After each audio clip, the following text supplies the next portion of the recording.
Assalamualaikum warahmatullahi wabarakatuh. Pada kesempatan yang berbahagia ini, kita akan belajar bersama mengenai risk dan return individual asset.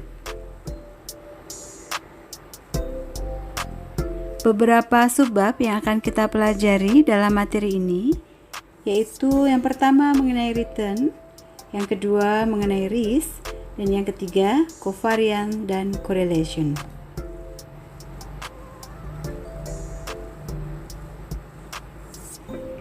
Return merupakan hasil yang diperoleh dari investasi.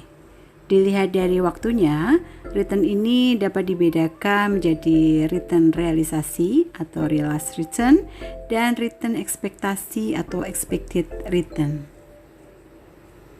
Return realisasi atau realized return ini merupakan return yang telah terjadi.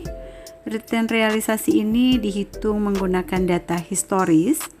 Return realisasi ini penting ya, karena digunakan sebagai salah satu pengukur kinerja dari investasi.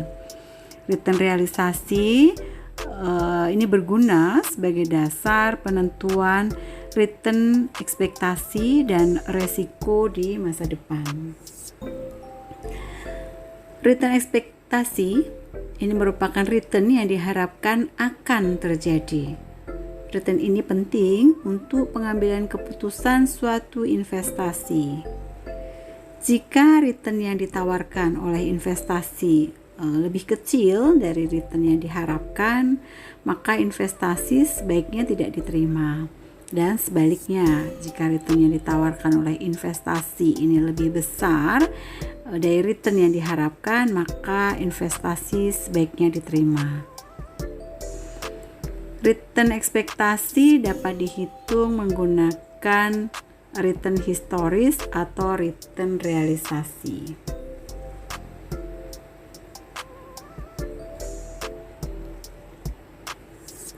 Return ekspektasi ini biasanya dihitung berdasarkan rata-rata atau mean dari return historis. Metode ini mengasumsikan bahwa return ekspektasi ini dapat dianggap sama dengan rata-rata nilai historisnya. Rata-rata return historis untuk menghitung return ekspektasi ini dapat dilakukan dengan dua cara. Yang pertama dengan rata-rata aritmetika atau arithmetic mean, dan yang kedua menggunakan rata-rata geometrik atau geometric mean. Metode rata-rata aritmetik ini merupakan rata-rata hitung dengan menjumlahkan seluruh nilai data suatu kelompok sampel, kemudian dibagi dengan jumlah sampel tersebut.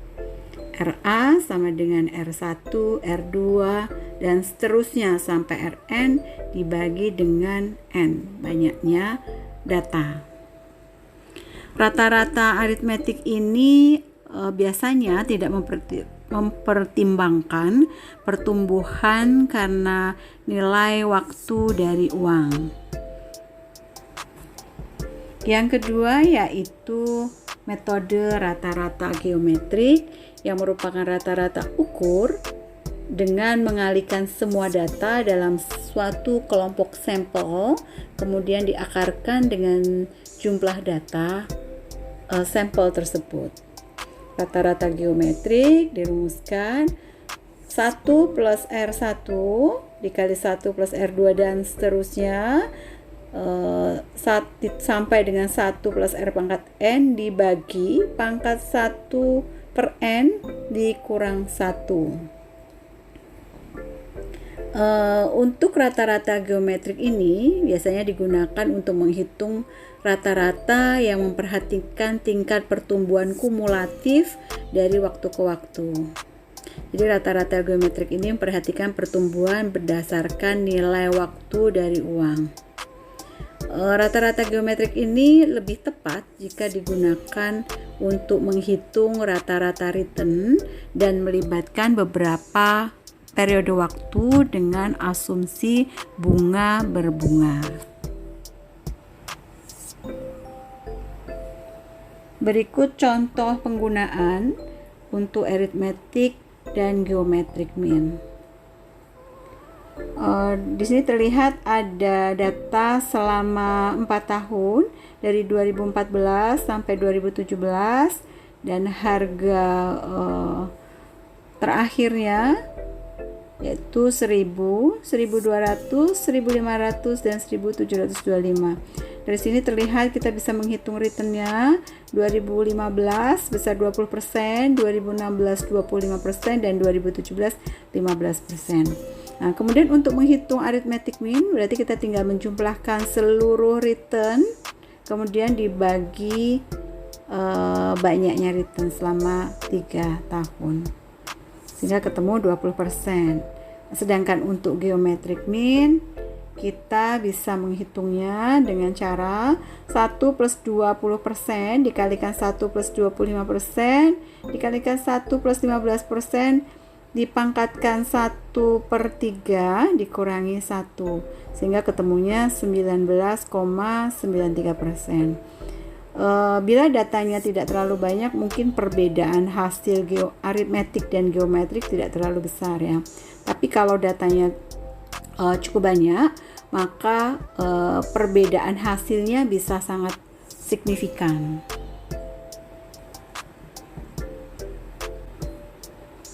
Selanjutnya kita akan bahas mengenai resiko. Resiko ini merupakan kemungkinan perbedaan antara return aktual yang diterima dengan return yang diharapkan. Semakin besar kemungkinan perbedaannya, berarti semakin besar resiko investasi tersebut. Beberapa sumber resiko yang mempengaruhi resiko investasi ini ada beberapa, baik resiko sistematik maupun resiko unsistematik. Yang pertama resiko suku bunga.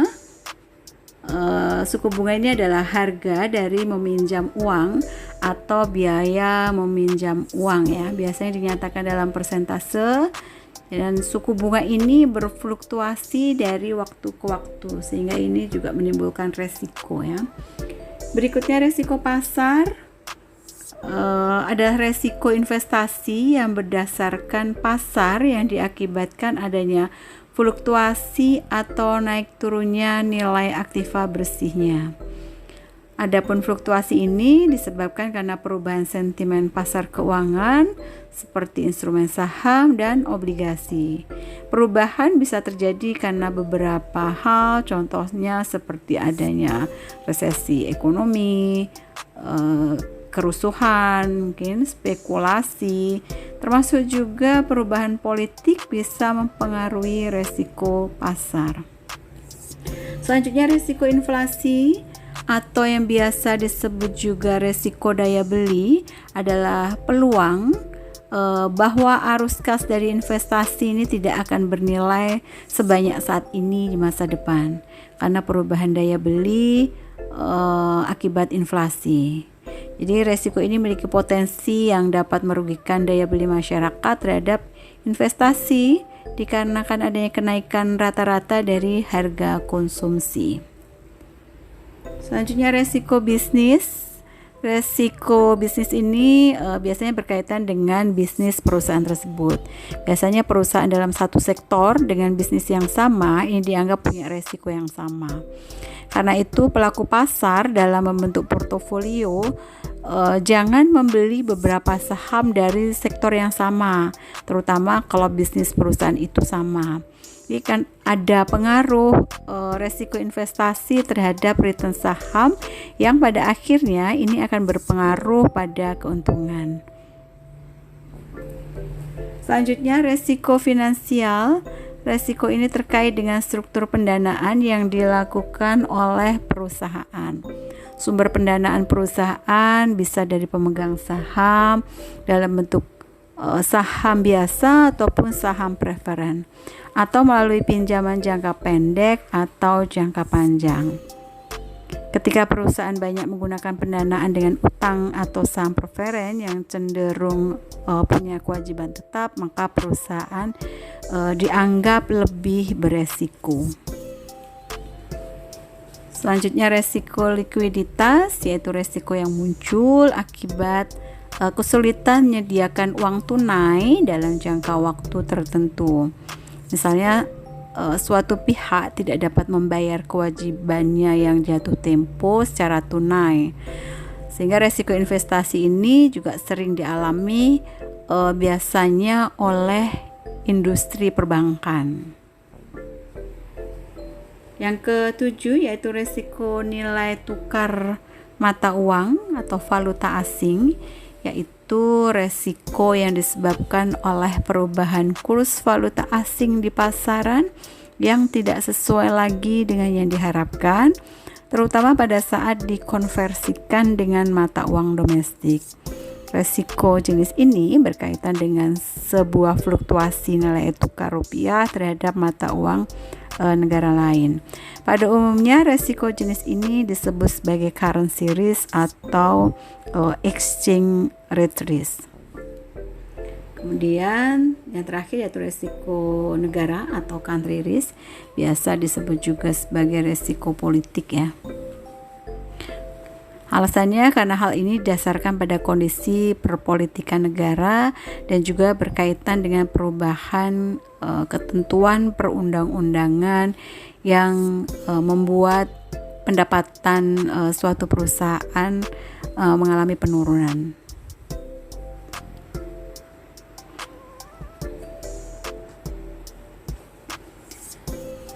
Baik, selanjutnya ada sistematis risk dan non-sistematis risk. Resiko sistematis atau resiko pasar yaitu resiko yang berkaitan dengan perubahan yang terjadi di pasar secara keseluruhan. Resiko sistematis disebut juga resiko umum atau general risk sebagai resiko yang tidak dapat didiversifikasi.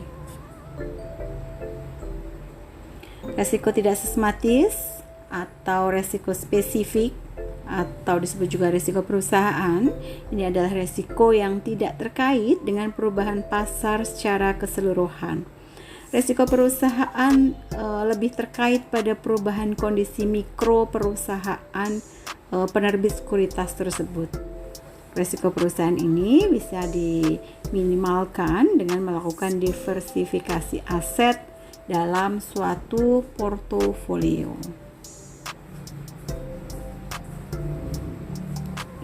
Resiko total itu merupakan penjumlahan dari sistematis risk dan non-sistematis risk. Berikut adalah gambaran dari resiko sistematis dan non-sistematis. Dengan adanya portofolio, diharapkan dapat mengurangi resiko non-sistematis sehingga perusahaan hanya menghadapi resiko sistematis saja atau resiko pasar.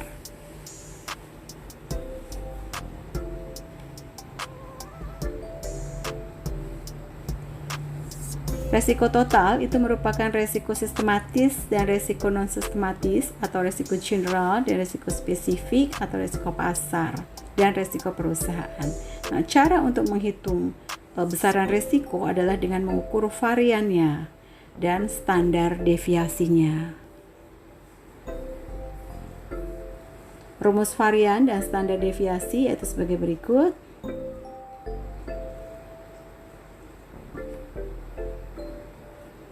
Nah, ini merupakan contoh menghitung estimasi resiko ya. Pada tabel berikut, pada kolom pertama kita bisa melihat return dari beberapa saham, kemudian juga probabilitasnya di kolom berikutnya.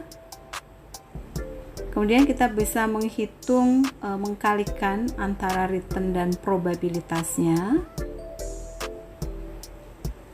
sehingga kita bisa menghitung expected return-nya.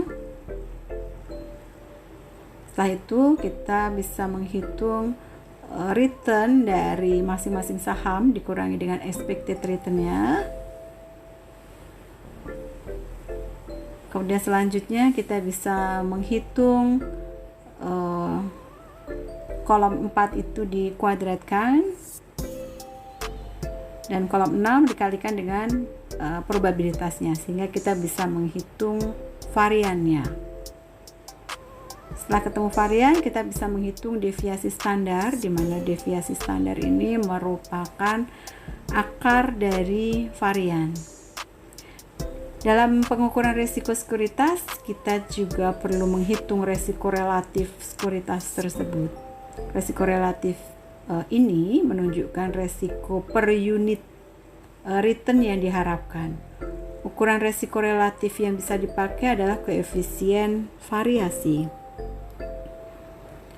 Koefisien variasi dirumuskan dengan standar deviasi return dibagi return yang diharapkan. Sehingga dari contoh soal ini kita bisa dapatkan koefisien variasinya sebesar 0,56125. Jadi menghitung return saja untuk suatu investasi itu tidak cukup. Resiko dari investasi juga perlu diperhitungkan. Jadi return dan resiko ini merupakan dua hal yang tidak dapat terpisah. Karena pertimbangan suatu investasi merupakan trade-off dari kedua faktor ini, yaitu return dan resiko. Return ekspektasi dan resiko itu mempunyai hubungan yang positif. Jadi semakin besar resiko yang harus ditanggung, maka semakin besar juga return yang diharapkan atau diekspektasikan. Rumus yang banyak digunakan untuk menghitung resiko konsep ini yaitu tadi standar deviasi atau standard deviation. Kemudian resiko diukur dengan standar deviasi ini biasanya menggunakan data-data historis. Alternatif perhitungan resiko adalah varian, yang mana varian ini merupakan standar deviasi yang dikuadratkan.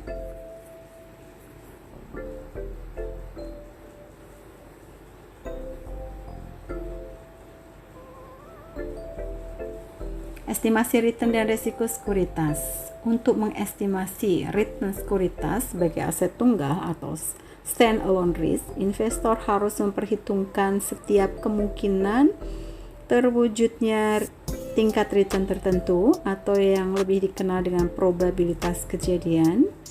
Secara sistematis, return yang diharapkan itu dirumuskan, yaitu expected return yang diharapkan dari suatu sekuritas merupakan fungsi dari return ke I yang mungkin terjadi dikalikan dengan probabilitasnya.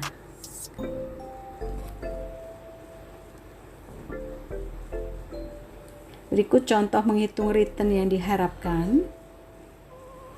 Misalkan sekuritas ABC memiliki skenario kondisi ekonomi seperti berikut. Pada kondisi ekonomi kuat, probabilitasnya sebesar 0,3 dengan tingkat return 0,2. Pada kondisi ekonomi sedang, probabilitasnya 0,4 dengan tingkat return 0,15. Dan pada saat resesi, probabilitasnya 0,3 dengan tingkat return 0,1.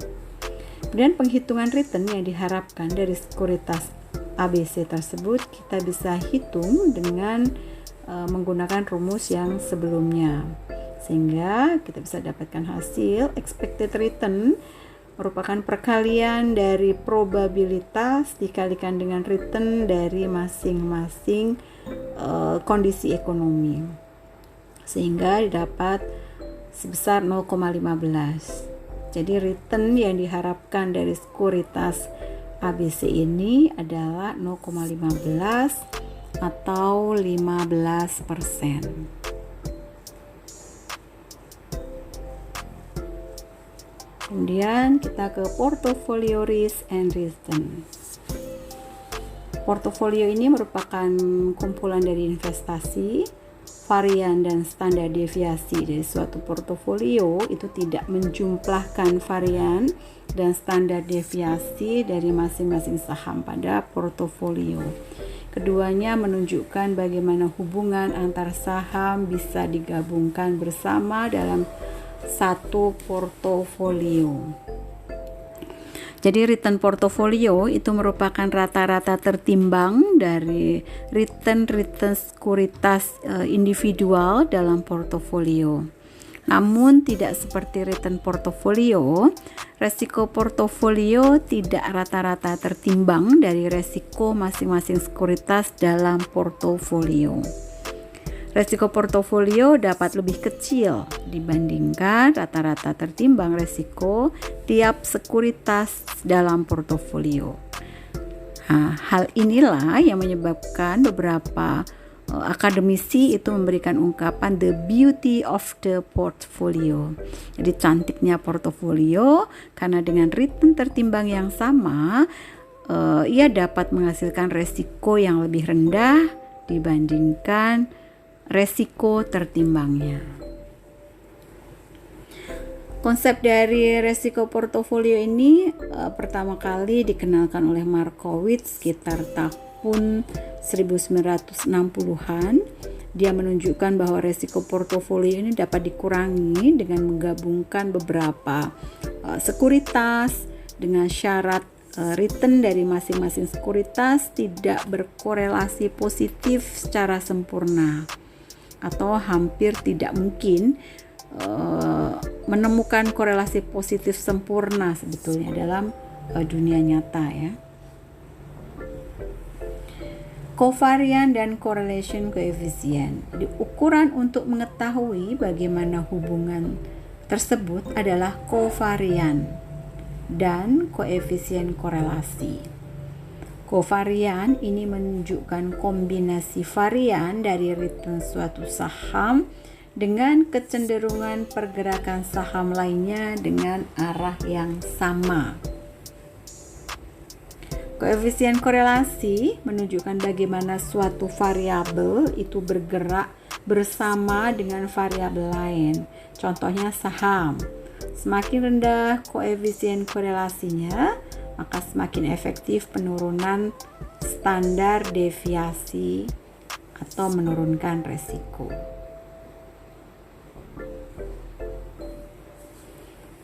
Koefisien correlation, jika korelasinya negatif, ini artinya terdapat korelasi negatif sempurna, yaitu apabila harga saham A naik, maka harga saham B terdapat kecenderungan akan turun. Jadi berlawanan arah. Korelasi sama dengan 0 artinya tidak terdapat korelasi antara harga saham A dan harga saham B. Artinya bila saham A naik ataupun turun, hal ini tidak mempengaruhi harga dari saham B. Korelasi positif artinya bahwa terdapat korelasi positif sempurna, yaitu apabila harga saham A naik, maka harga saham B terdapat kecenderungan naik pula. Jadi pengaruhnya positif. Dan sebaliknya, bila saham B A turun, maka saham B juga akan turun.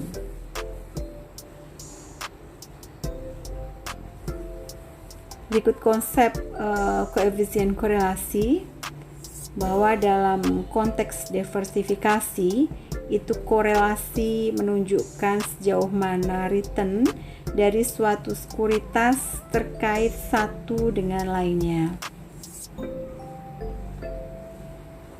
Jika korelasinya +1 tadi ya, berarti korelasinya positif sempurna. Korelasinya -1 atau negatif sempurna. Korelasinya 0 berarti tidak ada korelasi. Nah, konsep koefisien korelasi ini sangat penting.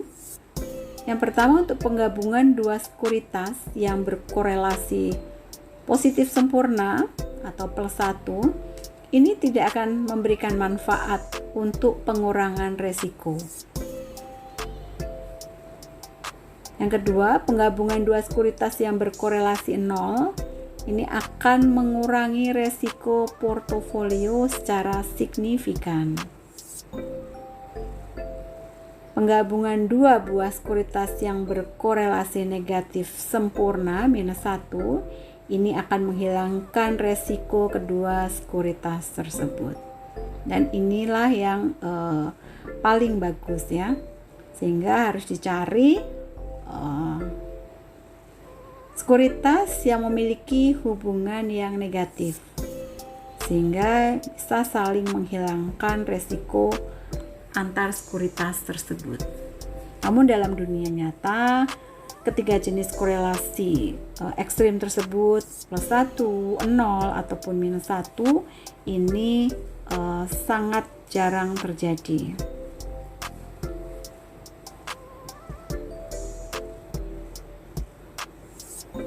Berikutnya adalah diversifikasi.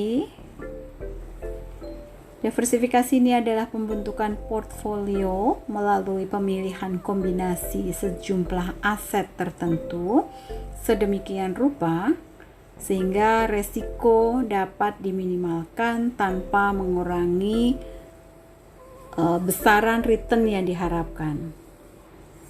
Permasalahan diversifikasi umumnya adalah penentuan atau pemilihan sejumlah aset-aset spesifik tertentu dan penentuan proporsi dana yang akan diinvestasikan untuk masing-masing aset tersebut dalam portofolio. Portofolio return dan risk. Return dari suatu portofolio merupakan rata-rata tertimbang atau weighted average dari return saham-saham yang menjadi bagian portofolio. Sedangkan bobot atau weight-nya itu mencerminkan proporsi dari portofolio yang diinvestasikan pada saham tersebut. Expected return portfolio ini dirumuskan sebagai berikut, yaitu ERP sama dengan WA, ERA plus WB, ERB. Artinya expected return portfolio ini merupakan proporsi dari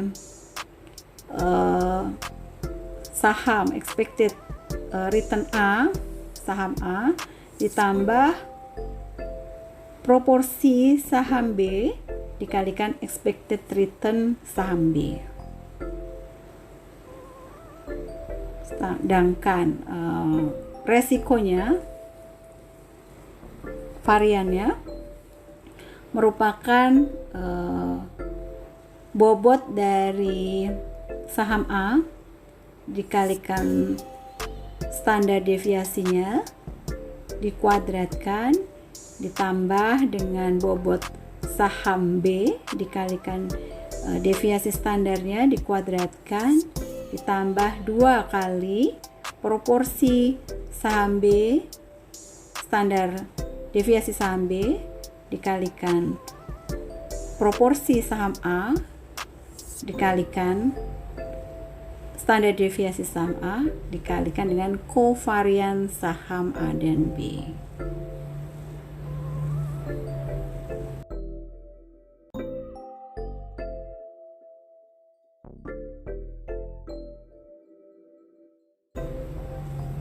Ya, baik.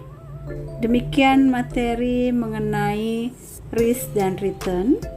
Semoga materi ini bisa bermanfaat bagi kita semua untuk menambah pengetahuan kita sehingga kita dapat melakukan investasi yang optimal yang dapat memberikan keuntungan yang terbaik. Terima kasih. Wassalamualaikum warahmatullahi wabarakatuh.